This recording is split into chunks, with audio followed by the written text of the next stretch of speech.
আপনার জন্য অপেক্ষা করছিলাম। কেন? আমার এই সাইট নিয়ে আপনার সঙ্গে কিছু কথা বলার আছে। সময় নেই। সময় নেই বললে তো হবে না, কথা আপনাকে বলতেই হবে, কারণ এই সাইটের অর্ধেকটা আমার বাবার কেনা ছিল। কি বলেছে? আমার কাছে পেপারস আছে। কর্পোরেশনে গিয়ে খোঁজ নাও, পুরোটাই আমার নামে। সে তো আপনি টাকা খাইয়ে সব বদলে দিয়েছেন। তবেই ভাবো আমার কত টাকা, সবকিছু বদলে দিই। আপনি অন্যায়ভাবে সবকিছু জোর করে দখল করছেন। আই তো, নইলে তো এত বড় রিয়েল এস্টেট চালাতে পারতাম না রে ভাই। যে যত বেশি অন্যের মাথায় কাঁঠাল ভাঙবে, সে তত বেশি কাঁঠালের কুয়া গুনবে। সিম্পল।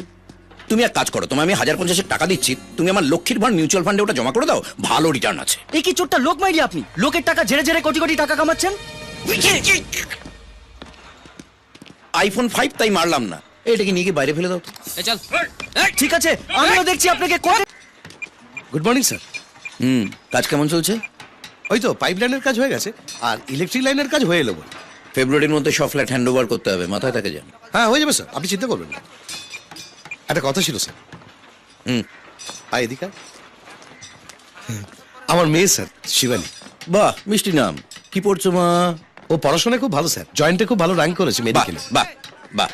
অনেক টাকা পয়সা খরচা স্যার, যদি আপনি একটু টাকা পয়সা দিয়ে সাহায্য করেন। তোমার নাম কি? আমার আরাধন। কোনোদিন শুনেছো কোনো লেডি ডাক্তারের বাবার নাম হারাধন? তাই আবার ক্লার্কের মেয়ে যেটা হতে পারবে সেটা বানাও না। নার্স। একটা সাধারণ ঘরের মেয়ে কি ডাক্তার হতে পারে না স্যার? না পারে না, লোকে চোখে লাগবে, নজর দেবে। যদি বলতে মেয়ের খাওয়ার পয়সা নেই, দিতাম। যদি বলতে জামা কাপড়ের পয়সা নেই, তাও দিতাম।